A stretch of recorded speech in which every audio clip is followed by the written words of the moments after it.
and gentlemen, boys and girls, YouTubers, internet land, you mountaineers, I'm sticking with it. I don't care until somebody comes up with something better. I like mountaineers. Welcome to another awesome, wonderful episode of the Mountain Dew Review. Today, we have one of my favorite local guys that I discovered a very long time ago at an MC Chris show with the wonderful Shook One. We got Mr. Galvanized Tron. Yo. He just dropped a mixtape earlier this year with Rush One. Yeah. It was straight fire. If you guys missed out on that, that's your fault. You guys, again, don't deserve anything nice because you miss out on every opportunity. It was $5 for a physical copy of some straight awesomeness. Well worth the wait. Trust me, I was totally digging it. I got a little early digital copy of it and just absolutely loved it. If you don't know Rush One, go look him up. Galvanized Tron. He has a bunch on Spotify. Pretty sure it's on Amazon and Apple Music. Yeah. Go look him up. He is a fellow. Well, we'll get into it. I know a little bit about Mr. Galvanized Tron. So we're going to just jump in with my first open up question. Yo. Well, where are you from? Where were you born? What school did you go to? Well, I'm originally from Jacksonville, Florida. Okay. And so I moved here permanently when I was 13, but I ping pong back and forth. But I went to Franklin and I went to Crestridge and Lewis and Clark, then ultimately Central. And yeah. Go Eagles. Uh-huh. All right, cool. So you're from Florida, but kind of basically grew up here. Exactly. Or at least came of age here, I should say. More, yeah. You know, your teenage years were here. What got you into doing music? It was just something in Florida, man. I was really into like breakdancing when I was younger, you know what I mean, and listening to hip hop. But before I got up here, you know, I had some homies in the street, and they would freestyle. You know, we would watch a lot of rap videos, we listen to a lot of rap music, but they go in the back room and start freestyling. And one day, I jumped in. You know, they was like, "Hey, you know, you don't." When I went, I was just saying whatever came to my head at the time, and they were like, "Yeah," and it was like. The next time it was like, yo, you do something, you know what I mean? So it became, you know, they wanted to hear me do it. And I'm like, you know what, maybe I could, you know, get into it, you know what I mean? So, yeah. All right, cool. Seems like a little kind of flow here is everybody starts off freestyling with their homies. Yeah.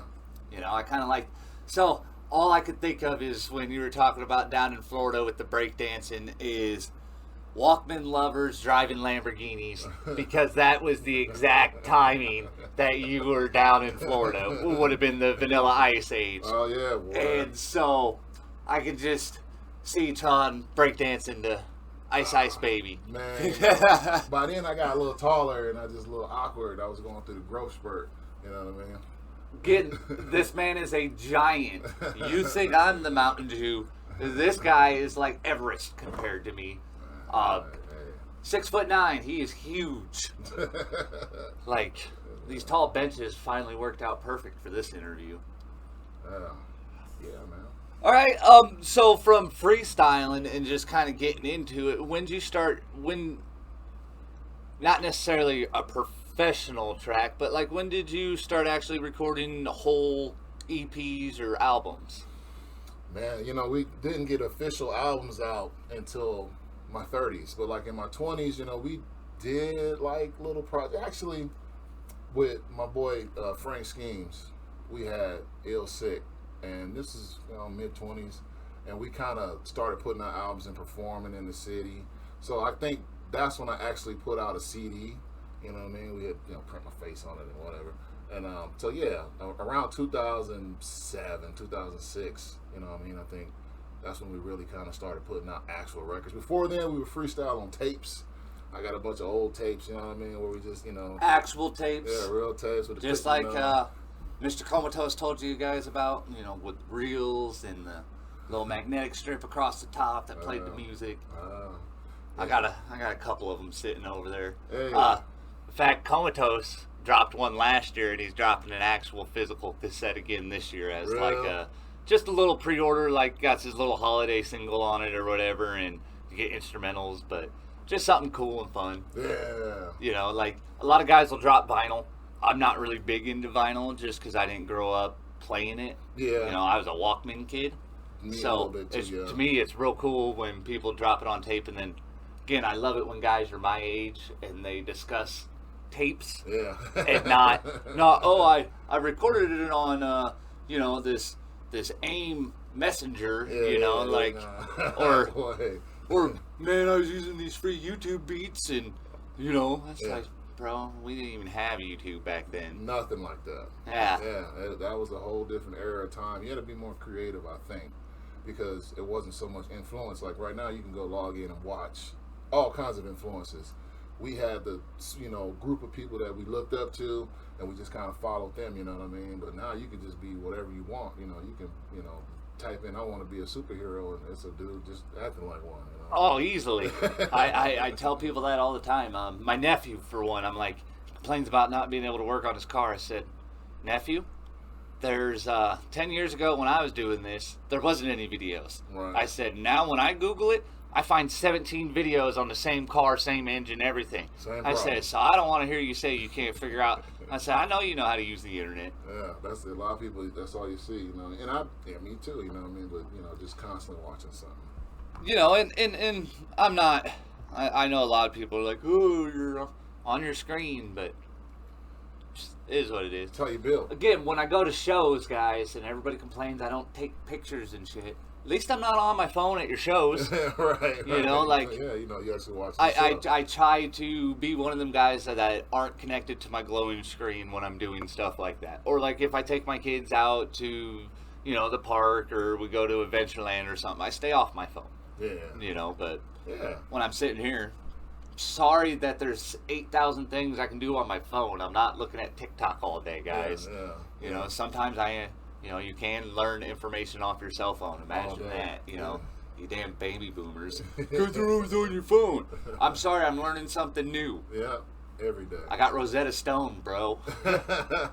You know, Yeah. like I dropped $200 on a lifetime thing for Rosetta Stone for my daughter to help her with her Spanish class and stuff. You know, Okay. that's so phones aren't always bad. You No, know? not at all. No. Like it's just whether or not you know what you're doing with it is the bad thing, I guess. Yeah, exploring your options and actually, you know, discovering things. So then, what were some of your influences getting you into music? What you grow up listening to? Obviously you were breakdancing, so Yeah, you know, now I was little, but yeah, you know, back then, man, you know, it was the Florida groups like Two Live Crew, Poison Clan. But then, you know, I got into DJ Quick down there, and you know, Redman, things like that. And I was hearing them and NWA, and I was just like, yeah, man, you know. And so, but when I got up here, you know, it was Wu-Tang, and I was just like, ooh, you know, I was really into the Wu-Tang thing, and Outkast, Goody Mob, you know what I mean? So just all those groups, man, they just all, and then my lifestyle, you know, because listening to them, and you know, for me, it was kind of a, you know, an uphill thing as far as we didn't really have a lot of money coming up, you know, so I was relating to what I was hearing, you know, so you can see things in the streets, and you're like, oh yeah, man, I've seen something like that, so I was just feeling it, you know, in all the way, so I felt like that was kind of my thing too. I could just, you know, speak my story like that, you know what I mean?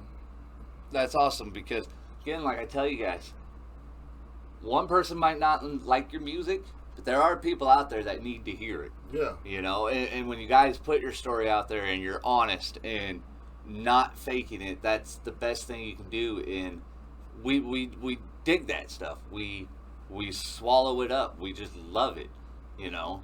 And that's the thing. That's why I like supporting artists like you. And everybody that I've had on here is most of you guys are brutally honest in your music.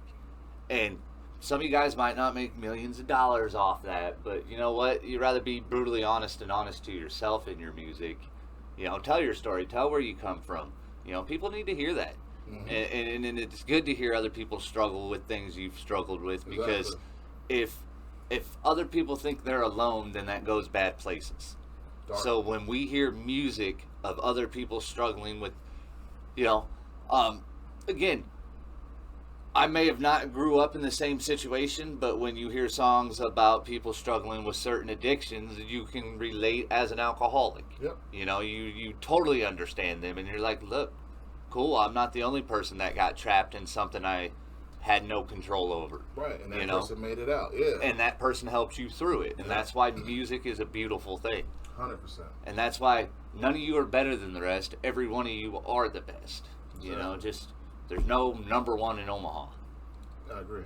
You know, I couldn't give you a number one, and that's an honest opinion. I can give you my favorite, but that's not number one. It's all subject. It's subject to, you know, it's perspective. Art. Yeah, subjective. Yeah. You know, I think the Mona Lisa looks like crap, and it's sitting there in a museum getting millions of visitors every year, you know? Yeah. So it's a thing. So, you know, I just want you to know that you at least got one guy that appreciates you putting your story out there. Thanks, man. You know, and I'm pretty sure there's going to be a bunch of people that once they see this, go look it up, they're going to fall in love with you like I did. I'm telling you, this guy is probably one of the most hidden talents in this town. You hear everybody talk about all kinds of people, but I hardly hear Galvanized Tron come up, and he is one of the dopest artists in this town. You go and look through his catalog, and nothing's the same. Nothing. And that's the best part, is that it's just everything is good and yet not the same. And it's, some of you guys can drop 4 CDs and I couldn't tell you which one was which. I can tell you every individual Tron song just about that I've listened to. I mean, you're number 32 on my all-time streamed on Spotify. I actually looked it up today. I've almost got my top 40 is almost all locals now. Wow. There's 3 independents in there, Insane Clown Posse, Spose, and Nether Friends, but otherwise my top 40 is all local now. Straight support. Yeah, that's what's up, man. Well, if I'm going to pay for Spotify, I'm going to stream people that need the numbers, not people that already have the numbers. Right. Yeah, good looking. You know, there's people that need the numbers and people that don't need the numbers. This is true. You know, and I know they're not much numbers, but whatever. When them guys open their app and say, "Oh, somebody's streaming my music right now," it makes them feel good. Yeah, they do. Yeah. You know, lets you know somebody's here listening to them. So you dropped the awesome mixtape with Rushed One. Yeah. I'm gonna pull it off and show everyone. Yeah, man. I mean, look at that fire. How do you guys miss this? How'd you miss it? Look at that. So this came out. What made you decide to drop a mixtape with Rush? I mean, you hadn't had anything really in a little while. I definitely know it had been probably a little over maybe 2 years since you'd really done anything. Just about. So what made you come back? You know, I thought you were almost retired. Yeah, no.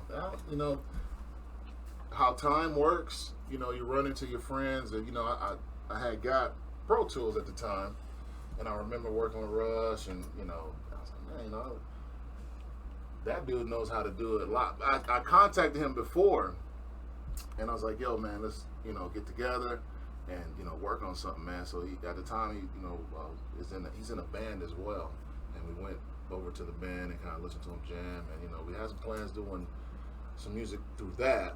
But then it turned into me and him getting together and doing a mixtape. So yeah, but I was like, yo, you know how to run this Pro Tools way better than I do. You can come over, record, we can get back into it. And yeah, he put his magic on it, and yeah, we just vibe. Me and him go way back. He's been around for a long time too. Yeah, he's another one of them hidden gems that I don't think a lot of people know about. Right. But he's been on a lot of people's stuff. Yep. I mean, the whole list of albums up here, there's probably 10 albums he's not on. Yeah. At least one feature. Right. That's just how dope Rush One is. Yeah. So when I had seen that, I got super excited because I was like, oh, Rush One's coming out with some new stuff. Yeah. And it's with Galvanized Tron. Yeah. And then I got privy to getting a download version like 2 weeks before the physical came out. And I was rocking it hard and I was super stoked. And then the physical come out. So with you two working on that, and it's a mixtape, guys, so it's not available everywhere. That's how mixtape works. Yeah. But again, mixtapes are the best way for you guys to hone your craft and get yourself out there. I've seen people blow up off of mixtapes. Yeah. I mean, so don't think, oh, it's a mixtape, it belongs on SoundCloud, because honest to God, some of the best stuff I've had. Hands down, Evil Squad's Frankenstein Files mixtape is probably one of the most fire mixtapes I've ever heard, and that's like 7 years old. Yeah. And they had Maroon 5 on there as like a background track, and they just murdered it. Wow. And it was just, I was like, damn. Yeah. And that made me fall back in love with mixtapes. And then so I started getting more excited, and then this one is probably my second favorite mixtape of all time. Nice. Just, I might be partial on that. Yeah, I feel you. I mean, it's got two of the best guys in town. With this coming out, do you have anything else here? Maybe thinking about coming or? Yeah, putting out music. I do it because I love to do it, right? And it's not a business venture for me at this point. So, I got some things already in the works. I've recorded a bunch of songs. Over the time, I've always made an album, but for whatever reason, they don't get out. Sometimes it's contractual or agreement things. But and then with I have music with Shook. So I'm just saying, there's so much music that I haven't even put out. You know what I'm saying? But I got some new stuff coming out here next month or two. Nice. Don't look out. See, and that's what this great timing with the episode. Yeah. So next month or two, be looking for it. Like, share, stream, play the shit out of it, guys. I'm telling you, if you've not heard Galvanized Tron, you're gonna want to hit him up for a feature. You can put this guy on anything you give him. He is that talented. He is diverse with what he can do. I'm all excited for a new album. And it's going to be a lot different. You know what I mean? So. And I want to reiterate the fact he said this is not a business venture for him. So that makes it even more extremely important that you do buy it if he drops physicals, because it's costing him money. That he's not even looking to recoup. He's just putting it out there for us. So at that point, let's show a little love and buy it back. I mean, I actually bought 2 copies of this. Yep. So like and I paid $20 for the 2 copies, though they only wanted 5. That's it took time and effort to make it, guys. Like, even if he's not trying to make money off it, help him recuperate his losses. Help him break even on it. Like, show him that his time's worth it and his music's worth it. I mean, you pay admission to a museum to go see it. This is true. And then if you don't, trust me, your tax money's going to it, so you're paying for it either way. It's not free, guys. Exactly. Like, the museum curator takes money to freaking do the tours and to take care of the shit. These guys deserve a little bit for, I mean, I've been editing videos and fucking hate it. I can't imagine what editing music's like, you know what I mean? You get one annoying sound in there and you're like, what the hell is that? Oh man. Guys, if you seriously never even dug into doing any work like this, just remember, it's a lot harder than what I ever imagined it to be. Like, and that's why I'm hands off to anybody that does their own stuff like this. And these guys do it themselves. He's not paying an engineer to do it himself or anything like that. He's doing it at home. So that's why it's more important to make sure we support guys like this. There's nobody backing you. There's other than us. Yeah. And yourself. Yeah. You're going to drop it for, like you said, you continue to make music, just not necessarily releasing it all. Yeah. But again, if we show them more support, we get more of that awesomeness, guys. That's what we need to do. That's what the whole point of the scene is. We just, consume everybody's music. Got to. Yeah. Trust me, you'll find stuff from everybody you like. Just have a clean, open ear about it. Right. Like, again, my favorite genre of music's not even hip hop or rap. Right. But, You're digging it. I just like the scene and I like how it can grow. Like, I've had discussions where a lot of different types of music are kind of getting stagnant or just sounding the same, or they're kind of reverting back to an older sound. But with hip hop and rap, it's just an ever growing thing. It's a thing that can't get stagnant. Yes. And that's what I like, because you can throw everything into it and make it sound good. Right. You know, other music you can't really do that with sometimes, where you try to throw stuff in. Like, and I always find it funny because I always tell everybody most other genres go to is to throw a rapper in there. Yeah. And why is that? That's because rap can go with anything. Anything, yeah. You know, and that's what makes it a beautiful art form, a very expressive art form. You know, there's a lot that think it's, you know, and you can rap about anything. He opened for MC fucking Chris, guys. Nerdcore. King of Nerdcore, who, by the way, is a douchebag. I don't like him, but I used to like him until I found out he's a dick. But he opened for Nerdcore, bro. Like, who'd you open for on a national tour? Just saying. I mean, he opened for fucking a guy that got his own show on Adult Swim. You know, that's what kind of talent and style that he can go with. Anything. You know, you can run into with the real hardcore rap to the nerd rap to the fun, lighthearted rap to the party rap. Yep. I mean, you can do it all. And that says something. You know, if you guys want to look for some tips and tricks, go listen to his music. It's, you know, and again, it's not too often we get somebody as diverse as you on the episode either. Some guys are locked in their style. I think another guy that was as diverse as you that I've had on was Sam Roca, Comatose. Okay. You know, he has 3 distinct personas of his, and then he even did a nerdcore album with MC Lars, who was that, you know, so it all comes around. So that's stuff I dig. So again, next couple of months, guys, you better be getting excited, be gassing him up for these. We need it, we want it. It's been a couple of years since we've got a full length album out of Tron, but even then I'm still rocking it. You know, go rock your body. You know, like galvanize you. Yeah. You know, I'm sorry guys, I'm just maybe too much into local music.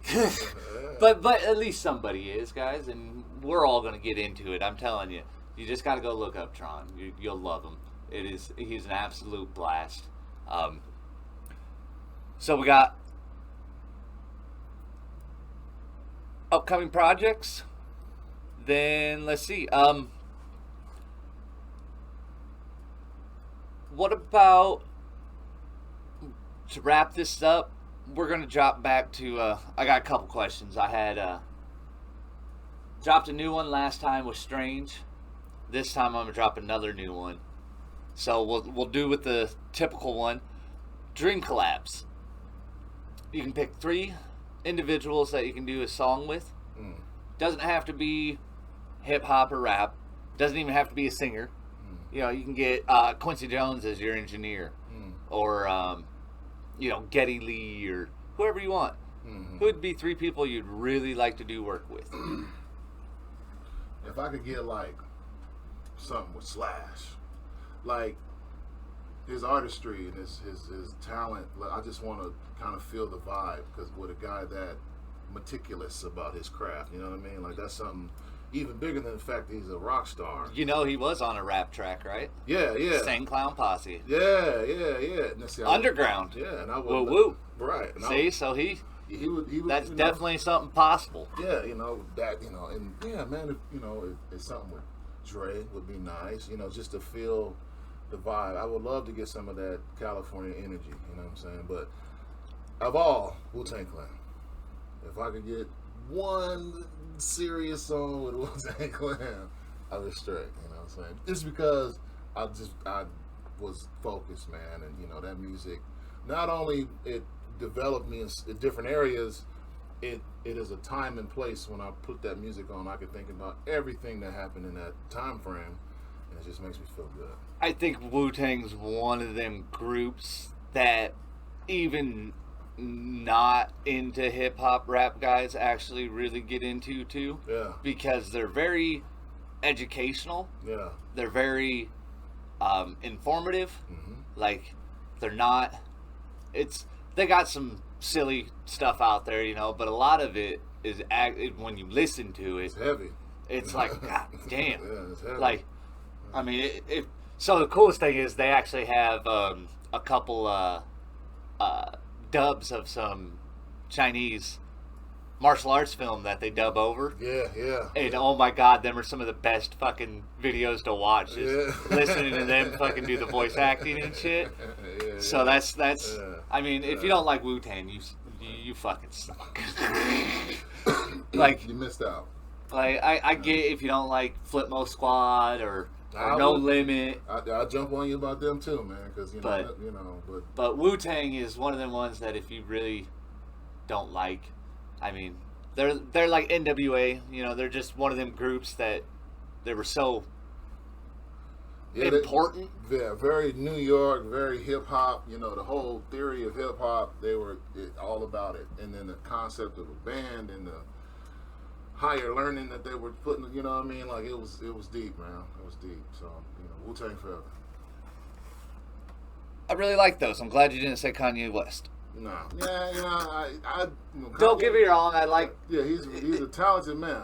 He's just a goofy bastard. Yeah, he has some really good music out there. Very. And I mean, if you argue with that, then you really have no idea what music is. Because I can't say that his music sucks. I just don't like it. Yeah, he's a gay fish. They tell you never meet your idols, and exactly. So you got to know him too well, and he's like, Yep.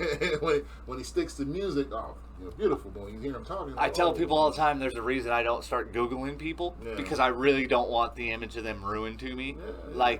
There's nothing wrong for liking the artist for the art that they had produced at that time. Remember that, guys.